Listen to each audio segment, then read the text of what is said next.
ideas and new religions. So let's start this chapter. The Upanishads. The first topic is the Upanishads. Now what are these Upanishads that we'll be learning in this topic? The term Upanishad literally means sitting close to or sitting down near. It refers to a time when students sat near the teacher or guru in a quiet place in their ashram to learn secret teachings known only to a select few. The Upanishads are a set of books written in Sanskrit language. They are mostly in the form of dialogues or debates between the teacher or the sage and the student or the disciple. अब उपनिषद शब्द जो है उसका मतलब होता है किसी के पास बैठना या फिर नीचे बैठना, किसी के पास में एकदम नज़दीक में आप नीचे बैठकर जब सीखते हैं कुछ, उसी को कहा जाता है उपनिषद।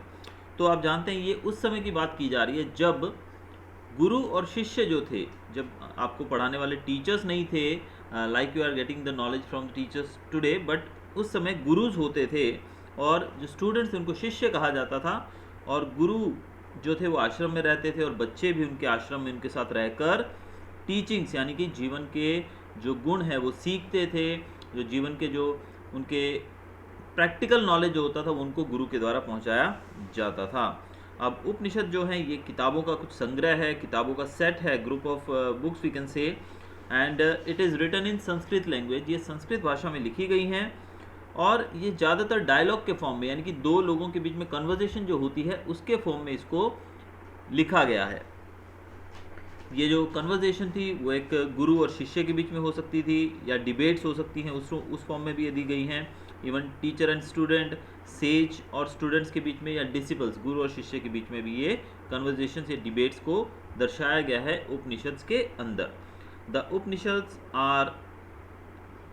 were composed during the later Vedic age that extended from 1000 BC to 600 BC.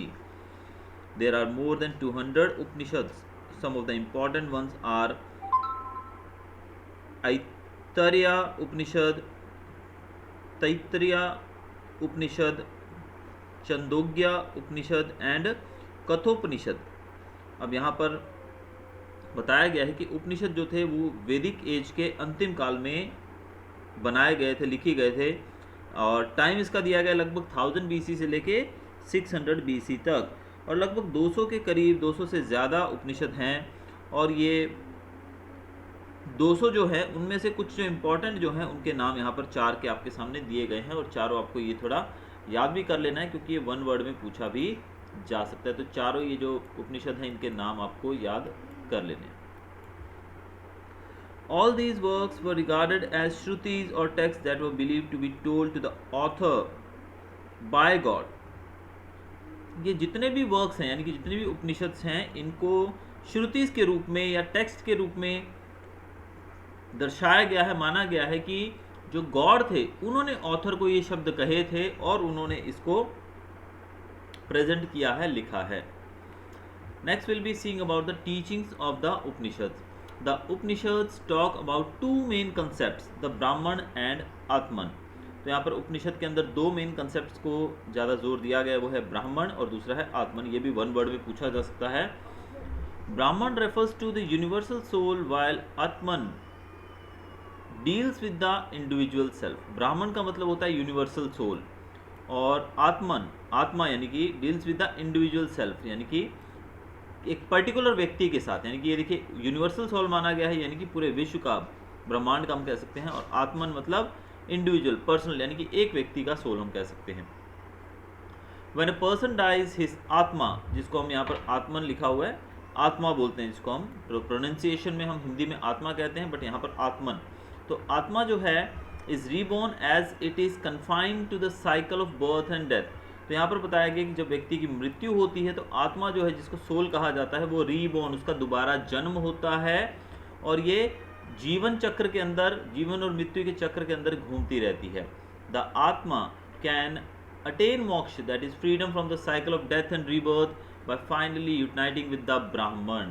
तो ऐसा मानना है कि आत्मा जो है, जो इस चक्र से यानी कि जीवन और मृत्यु के चक्र से अगर उसको छुटकारा पाना है तो उसके लिए उसको किसी ना किसी ब्राह्मण से जुड़ना पड़ता है, यानी कि कॉमन मैन हम कह सकते हैं। आत्मा मतलब आप और मैं जो हम लोग हैं, we are the common man, तो हम आत्मा कह सकते हैं अपने आप को।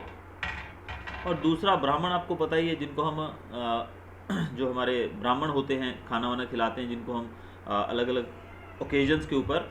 तो ब्राह्मण जो है, अगर हम उनसे जुड़ेंगे, उनसे मिलेंगे, यानी कि उनकी वाणी को सुनेंगे, उनकी सेवा करेंगे, तो माना जाता है कि हमारी आत्मा को मुक्ति मिल सकती है। इस जीवन चक्र से, इस जीवन और मृत्यु का जो बंधन है, इससे हम छुटकारा पा सकते हैं। This can be achieved if one has the proper knowledge, good conduct and right belief. तो इसके लिए हमको क्या क्या चीज़ें चाहिए? एक तो प्रॉपर ज्ञान होना चाहिए, दूसरा हमारा आचरण अच्छा होना चाहिए, और हमारा जो विश्वास है वो एकदम ठीक होना चाहिए, अडोल होना चाहिए हमारा विश्वास। Through the practice of meditation and recitation of versus, the Upanishads claim that one could attain knowledge about the supreme truth। तो मेडिटेशन करके और वर्सेस यानी कि मंत्रों का उच्चारण करके हम कह सकते हैं, उपनिषद बताते हैं कि इन दोनों माध्यमों से आप नॉलेज अटेन कर सकते हैं। किसका? ट्रुथ का, यानी कि सच, सत्य जिसको हम कहते हैं। The Upanishads also taught that a person should be compassionate, generous, honest, courageous, and should have self-control. Through stories, commentaries, dialogues, and questions and answers, the Upanishads reveal many basic truths of life। तो उपनिषद के अंतर्गत उसमें लिखा है, वो हमको क्या पढ़ाते हैं? वो कहते हैं कि हर एक व्यक्ति जो है, एक सच्चा मनुष्य जो है, उसके अंदर बहुत सारे गुण होने चाहिए। वो एक तो ईमानदार होना चाहिए, बहुत ही हम कह सकते हैं करेजियस, यानी कि बहुत ही ज़्यादा वो दृढ़ हौसले वाला, दृढ़ निश्चय वाला, बहुत ही ज़्यादा हिम्मत वाला होना चाहिए। दूसरों के प्रति दयालु, दूसरों की दुख दर्द को समझने वाला होना चाहिए। ऐसा व्यक्ति होना चाहिए जिसका खुद पे बहुत ज़्यादा कंट्रोल हो।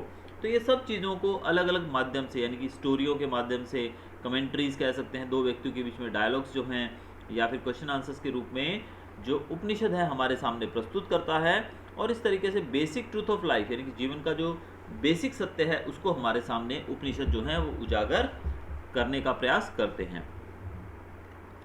By the beginning of the Common Era, 6 schools of philosophy emerged in ancient India. So this can be asked the question, how many schools of philosophy can be were emerged? So answer is 6. तो ये word आपको याद होना चाहिए। These were known as Samkhya, Yoga न्याय, वैशेषिका, पूर्व मीमांसा and Vedanta और उत्तर मीमांसा। तो फिलॉसफी के लगभग 6 स्कूल शुरू हुए थे भारत के अंदर, और इन 6 के 6 जो है उनके नाम यहाँ पर लिखे गए हैं, ये भी आपको याद रखने हैं। These 6 systems have been developed over many centuries by great sages or philosophers like Kapila, Patanjali, Gautama, Konada, Jaimini and Vyas। अब ये जो 6 स्कूल्स जो थे, ये 6 सिस्टम पे बेस्ड हैं, और ये जो 6 के 6 सिस्टम्स थे, ये किन के द्वारा इन्वेंट किए गए हैं, किन के द्वारा ये दिए गए हैं? वो कुछ सेजेस के नाम, कुछ संतों के, कुछ साधुओं के, फिलोसफर्स के नाम हैं हमारे सामने। कपिला, पतंजलि, गौतमा, कोनाडा और Jaimini, and last one is Vyasa. Though each of these philosophies seem distinct from each other, they are in sync with their understanding of truth. In India, these philosophies are important source of knowledge and even today continue to guide intellectual discourses। अब ये जो सब school हैं, इनके अंदर जो philosophies पढ़ाई जाती थी, वो देखने में भले अलग अलग लगती हैं, यानी कि हर एक व्यक्ति, जिन हम 6 सेजेस के बारे में हमने देखा, भले इनके विचार, उनका कहने का तरीका भले अलग अलग था, इन किताबों के अंदर जो भी लिखा गया था इनके द्वारा, जो फिलोसफीज इन्होंने बताई हैं, वो सब अलग अलग हैं, लेकिन अंत में उनका जो मूल जो स्रोत है, डेस्टिनेशन है, वो तो एक ही है। यानी कि ये सब हमें ट्रुथ का, यानी कि सत्य का बोध करवाते हैं। तो यानी कि ये सब हमको सत्य की रास्ते पे चलना सिखाते हैं। Causes for the growth of new religious ideas. Now first one is rigid caste system. During the later Vedic age, society was clearly divided to 4 caste or varnas. अब हम बात करें वैदिक एज में, हमारा जो समाज था वो 4 कास्ट या 4 वर्ण, कास्ट मतलब उसमें वर्ण भी कहते थे, आज भी हम वर्ण कहते हैं। 4 कास्ट के अंदर या 4 वर्णों के अंदर इसको बांटा गया था, जिसके नाम यहाँ पर मैं पढ़ रहा हूँ और आपको ये याद रखने हैं। Brahmanas, the Kshatriyas, the Vaishyas and the Shudras. अब यहाँ पर जो चारों जो कास्ट हैं आप देख रहे हैं, क्षत्रिय, वैश्यास, शूद्रास और ब्राह्मणास, ये सब वो थे जिनके डेफिनेट फंक्शंस होते थे, यानी कि हर एक व्यक्ति अपने काम के हिसाब से, अपने फंक्शन के हिसाब से जाना जाता था, और उसी के आधार पे ये कास्ट सिस्टम बेस्ड था लेटर वैदिक एज में. The Brahmanas enjoyed superior status over all cast. अब इसमें देखिए ब्राह्मण्स को सबसे सुपीरियर रखा जाता था, सब कास्ट से ऊपर रखा जाता था. As the knowledge of the Vedas was limited only to them, they were the only caste that could perform rituals and sacrifices. तो उस समय जो वेदों का जो ज्ञान था वो सिर्फ और सिर्फ ब्राह्मणों तक ही सीमित था, यानी कि वेदों को पढ़ने की अनुमति, उनको प्रैक्टिस करने की अनुमति सिर्फ और सिर्फ ब्राह्मण्स को थी. इसलिए ये जो नॉलेज था वेदास का, ये सिर्फ उन लोगों तक सीमित था, और इसी कारण से ब्राह्मण ही थे जो रिचुअल्स और सेक्रीफाइस, यानी कि जो भी यज्ञ किए जाते थे, जो भी धार्मिक रीति रिवाज होते थे, जो भी बलियाँ चढ़ाई जाती थी राजाओं को, देवताओं को प्रसन्न करने के लिए, उन सब में ब्राह्मण ही रोल निभाते थे. The Kshatriyas were ranked next to the Brahmanas. अब सबसे ऊपर की कास्ट हमने देखी, ब्राह्मण सबसे ऊपर थे, उसके नीचे दूसरा वर्ण बताया गया था, वो था क्षत्रियाज. क्षत्रिय जो थे वो दूसरे नंबर पर आते थे, and they were the rulers and belong to the warrior caste. ये रूलर्स थे, यानी कि ये राजा थे जो रूल करते थे किंगडम के ऊपर या लोगों के ऊपर जो रूल करते थे, और ये वॉरियर कास्ट थी. वॉरियर कास्ट मतलब ये योद्धा होते थे, युद्ध लड़ने वाले. They had become powerful with the expansion of the mahajanapadas and the rise of kingdoms. ये जो राजा थे ये और ज़्यादा पावर होते गए. कैसे? Expansion of the mahajanapadas. Mahajanapadas का मतलब यहाँ पर बताया गया बड़े राज्य, यानी कि जो बड़े बड़े किंगडम्स थे, छोटे जो थे उनको जनपदास कहते थे, और जो बड़े बड़े राज्य थे उनको महाजनपदास कहा जाता था. तो महाजनपदास के बढ़ने से, एक्सपेंशन मतलब उसका एक्सपेंशन होने लगा और बढ़ाने लगे. राजा एक दूसरे पे अटैक करके उनके राज्यों को अपने किंगडम के अंदर वो शामिल करने लगे, यानी कि अपने किंगडम को एक्सपेंड करने लगे. तो इस तरीके से वो और ज़्यादा पावरफुल होने लगे. जैसे कि हमने पिछले चैप्टर में पढ़ा था कि अशोक राजा जो थे उन्होंने किस प्रकार से कलिंग पे अटैक करके उसको भी अपने अधीन कर लिया था, इनकी उस पर भी कब्जा कर लिया. तो ऐसे राजा जो थे वो और ज़्यादा धीरे धीरे पावरफुल होते गए. तो ये लोग थे क्षत्रियाज. तीसरी कास्ट आती है वो है Vaishyas. The Vaishyas were the merchant and trading class. Vaishyas जो थे ये मर्चेंट और ट्रेडिंग क्लास वाले लोग थे, यानी कि ये व्यापारी क्लास के लोग थे. With the expansion of towns and cities, they gained in wealth but were still low in the social ladder.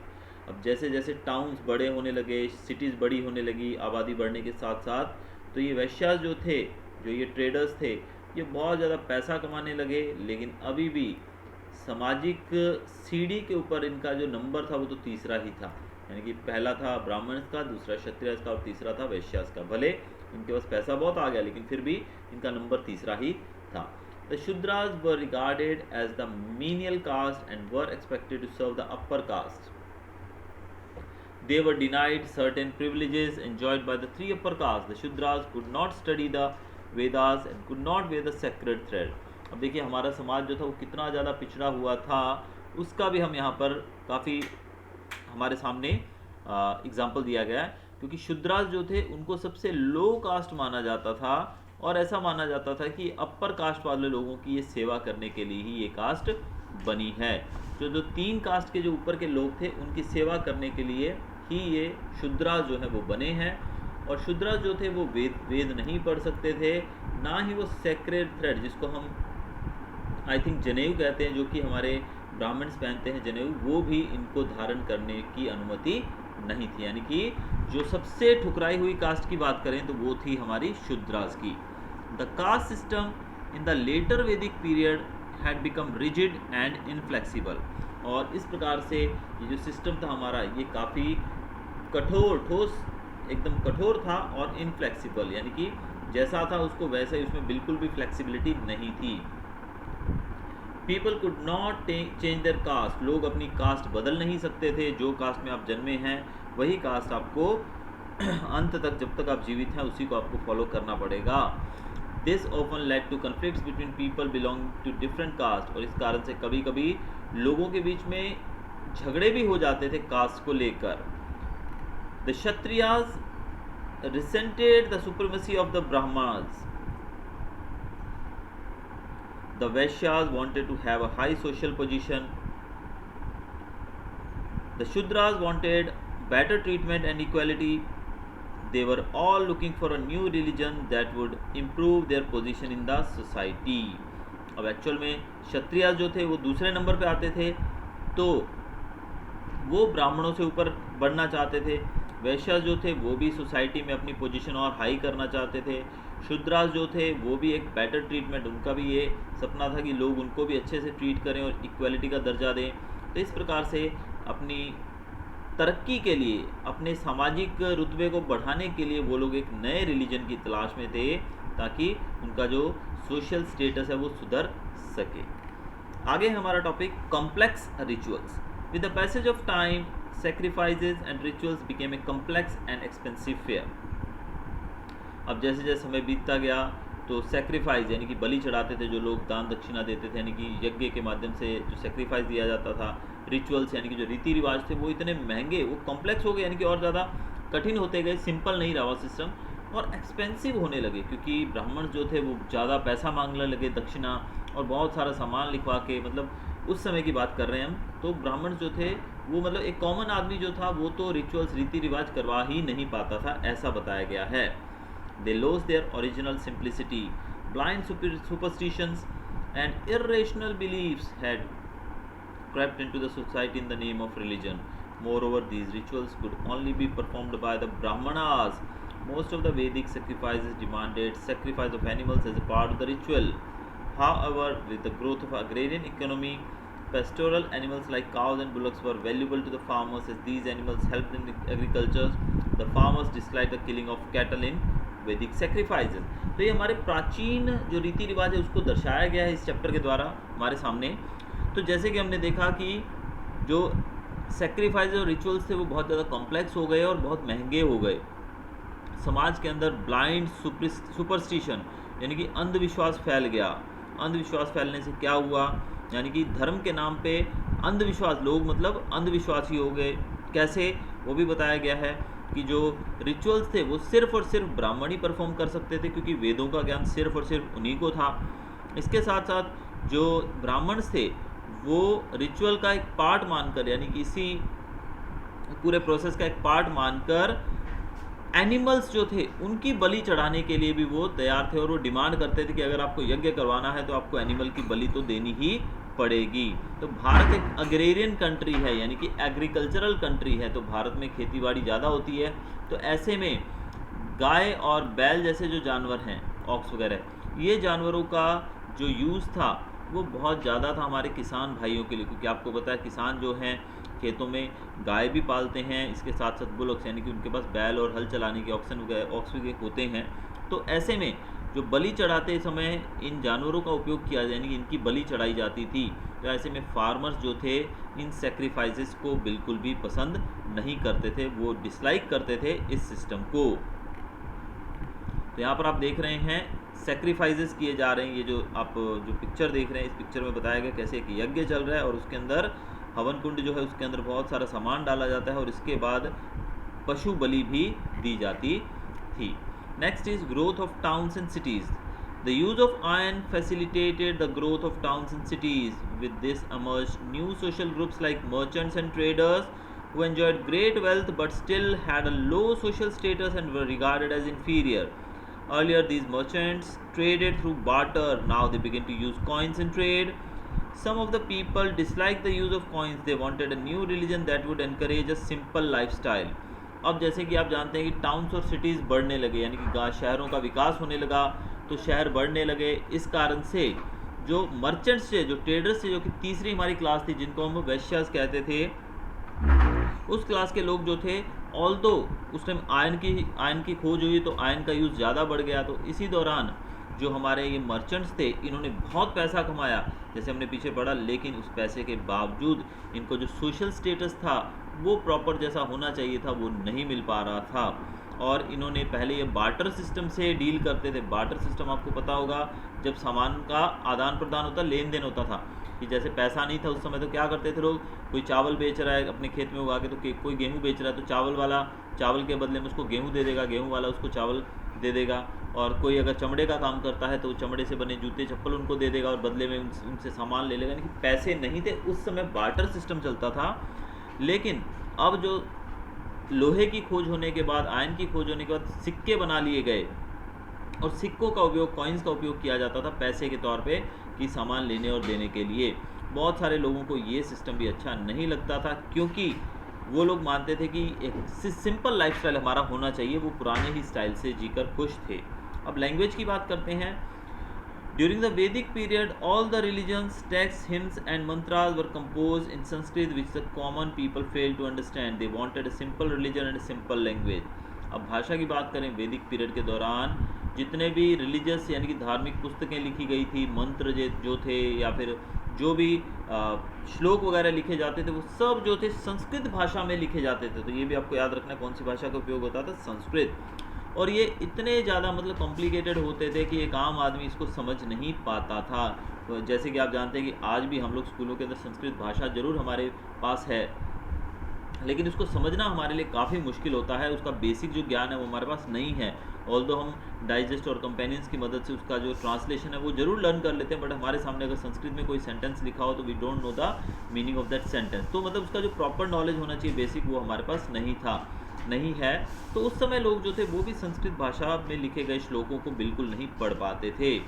So all the above circumstances were thus best suited for the growth of new ideas and new religions. Around this time, in the 6th century BC, two great preachers, Vardhaman Mahavira and the Gautam Buddha, were born. Their teachings led to the emergence of two religious sects, Jainism and Buddhism. तो जैसे कि हमने अब तक जितने भी topics पढ़े तो उसमें हमने देखा कि लोग जो थे वो डिमांड कर रहे थे, उनका मानना था। तो उस समय जो सर्कमस्टांसेस क्रिएट हुए, तो ये सब चीज़ें देखिए, यानी कि आपस में समानता नहीं थी और भाषाओं का उपयोग भी अलग अलग था, लैंग्वेज यानी कि डिफरेंट थी। फिर रिचुअल्स जो थे बहुत ज़्यादा टफ हो चुके थे, बहुत ज़्यादा महंगे हो गए थे, टाउन सिटीज़ एक्सपैंड हो रहे थे। तो ये सब चीज़ें जो थी, इस कारण से एक नए रिलीजन का आना, नए आइडियाज़ का आना तय था। और ये पॉसिबल हुआ दो ग्रेट प्रीचर्स के द्वारा, जिनका नाम यहाँ दिया गया है महावीर, जिनको हम महावीर स्वामी के नाम से भी जानते हैं। तो वर्धमान महावीरा और दूसरे थे गौतम बुद्ध। तो इन दोनों के जन्म के साथ ही ये जो नए हम जिस रिलीजन की बात कर रहे हैं उसकी शुरुआत हुई, जिसमें एक था जैनिज़्म और दूसरा था बुद्धिज़्म। गौतम बुद्धा जिन्होंने बुद्धिज़्म को स्टार्ट किया था और वर्धमान महावीर जिन्होंने जैनिज़्म की खोज की थी। अब इसके बारे में थोड़ा हम डिटेल में देखेंगे। Vardhaman Mahavira and Jainism. Vardhaman Mahavir is regarded as the real founder of Jainism. तो जैनिज़्म के फाउंडर के रूप में हम महावीर को जानते हैं। The followers of Jainism are called Jains. जो लोग जैनिज़्म को फॉलो करते हैं उनको जैन्स कहा जाता है। ये सब वन वर्ड आंसर से आपको याद रखने हैं कि जैनिज़्म की खोज किसने की थी, etcetera. Jains believe in the existence of 24 Tirthankars, a person who has achieved enlightenment and shows other the path. Jains identify Rishabhdeva as the first Tirthankar as Mahavir as the last. तो जैन्स जो थे वो 24 तीर्थंकर्स को मानते हैं, यानी कि उनके जो गुरु, हम कह सकते हैं एक भाषा में कि उनके गुरु। तो जैन धर्म के जो पूजनीय हैं वो 24 गुरु हैं, जिसमें से पहले के रूप में ऋषभदेव को पूजा जाता है और अंतिम तीर्थंकर के रूप में महावीर स्वामी को पूजा जाता है। तो तीर्थंकर कहते हैं हम गुरु, जैसे मैंने आपको बताया वैसे ही एक व्यक्ति जो आपको ज्ञान दे सके, जो आपको सच्चाई का रास्ता दिखा सके, आपको आपका गुरु, यानी कि वही। तो 24 गुरु जो हैं उनको तीर्थंकर्स कहा जाता है जैनों की भाषा में। तो पहले के रूप में ऋषभदेव और अंतिम के रूप में महावीर स्वामी को पूजा जाता है। अब हम बात करते हैं आगे। Vardhaman was born in 540 BC in Kundagram near Vaishali in Bihar. Vardhaman का जन्म 540 में हुआ था, कुंदग्राम वैशाली में, बिहार में। उनके पिता जो थे सिद्धार्थ, वो was the chief of a famous Kshatriya clan. वो एक आर्मी चीफ थे क्षत्रिय क्लैन के, यानी कि एक क्षत्रिय परिवार के अंदर, एक क्षत्रिय राजा के अंडर में वो एक आर्मी चीफ थे। And his mother Trishala was the princess of, उनकी जो माँ थी त्रिशला वो प्रिंसेस थी, राजकुमारी थी। कहाँ की? लिच्छवी क्लैन। लिच्छवी जो क्लैन था, यानी कि लिच्छवी जो जाति थी, जो साम्राज्य था, उसकी वो प्रिंसेस थी। He was married to Yashoda and had a daughter. अब वर्धमान की बात की जाए तो उनकी जो शादी हुई थी वो यशोदा से हुई थी और उनकी एक बेटी भी थी। एट द एज ऑफ 30, जब इनकी उम्र 30 साल की थी, after the death of parents, इनके माता पिता की मृत्यु होने के बाद, वर्धमान ने रिनाउंस कर दिया। रिनाउंस का मतलब होता है त्याग देना, वर्ल्डली लाइफ, यानी कि सामाजिक जीवन को उन्होंने, सांसारिक जीवन को त्याग दिया। He gave up his family life and all his possessions and became a aesthetic. इन्होंने अपना सब कुछ, अपनी परिवार को, अपनी पोजेशंस यानी कि जो भी इनकी प्रॉपर्टी थी, जो कुछ भी इनको बिलोंग करती थी, सब कुछ छोड़ दिया और एक एस्थेटिक बन गए। यानी कि वो एक जब कुछ सब कुछ छोड़कर वो जंगल में जाकर पूजा पाठ करने लगे, यानी कि एक, हम कह सकते हैं, क्या वर्ड बोलेंगे इसके लिए ना, aesthetic.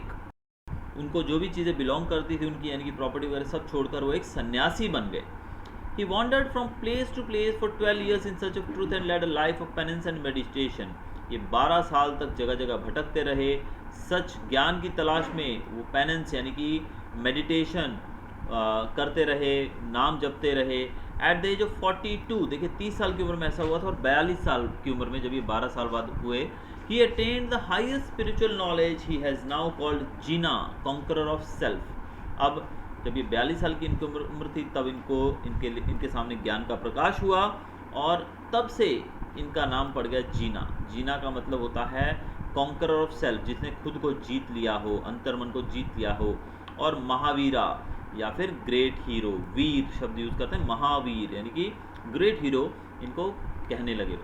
He spend the rest of his life in the gangetic plain spreading the message of Jainism.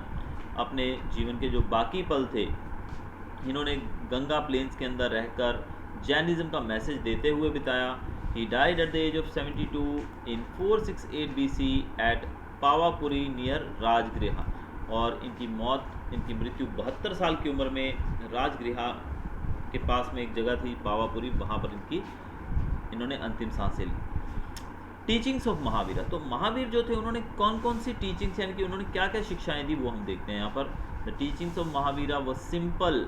He taught people 3 things. इनका जो जीवन था बहुत ही सिंपल था। इन्होंने सिंपल 3 बातों के बारे में लोगों को ज़्यादा अवगत करवाया। पहली थी राइट फेथ, कि आप सही जगह पर अपना फेथ यानी कि विश्वास लगाइए। राइट नॉलेज, की नॉलेज है वो भी आपके पास राइट होना चाहिए, कि सही ज्ञान प्राप्त करिए। एंड राइट बिहेवियर, कि आपका बिहेवियर है वो भी राइट, एकदम अच्छा होना चाहिए। These teachings are known as Triratna. इन टीचिंग्स को त्रिरत्न कहते हैं। त्रि मतलब 3, रत्न मतलब हम हीरे कह सकते हैं, तो 3 ज्वेल्स भी कह सकते हैं इसको। महावीरा बिलीव्ड इन अहिंसा और नॉन वायलेंस। ये अहिंसा में विश्वास करते थे, यानी कि हिंसा के बिल्कुल खिलाफ थे। He did not want his followers to kill or harm any living thing. ये चाहते थे कि इनके फॉलोवर, जो लोग इनको मानते हैं, वो किल यानी कि किसी भी जीव जंतु की हत्या ना करें। He taught his followers not to lie or steal. इन्होंने अपने अनुयायियों को, जो इनको फॉलो करते थे, उनको कहा कि तुम लाई यानी कि झूठ मत बोलो और ना ही तुम चोरी करो। He did not believe in religious ceremonies. और ये धार्मिक सेरेमनीज जो हम पूजा पाठ करवाते हैं, बड़े बड़े अनुष्ठान करवाते हैं, रिचुअल्स, सेक्रीफाइसेस, इन चीज़ों में बिल्कुल भी विश्वास नहीं करते थे। He considered all people to be equal and oppose the caste system. ये सब लोगों को इक्वल मानते थे और कास्ट सिस्टम का अपोज करते थे, यानी कि कोई कास्ट सिस्टम नहीं होता है ऐसा, जैसे कि 4 कास्ट हमने देखी थी, उसका विरोध करते थे ये। He emphasized that people should be treated with respect and compassion. इनका मानना था कि हमें हर एक व्यक्ति के साथ प्यार से, इज्जत से पेश आना चाहिए। Through these teachings and strict ascetic practices, a person would be free from the cycle of birth and death. इनका मानना था कि यही टीचिंग, यानी कि अगर आप ये सब चीज़ें अपने जीवन में उतार लेते हैं और आप सन्यासी बन जाते हैं, तो आप जल्द ही जीवन मृत्यु के चक्र से छुटकारा पा लेंगे। The person would thus attain nirvana and become a jina or a conqueror. इनका मानना था कि अगर आप ये सब चीज़ें फॉलो करते हैं तो आप निर्वाण यानी कि मोक्ष प्राप्त कर लेंगे और एक जीना बन जाएंगे या फिर एक कॉन्करर यानी कि विजेता बन जाएंगे, जिन्होंने अपने आप पर विजय पाई हो।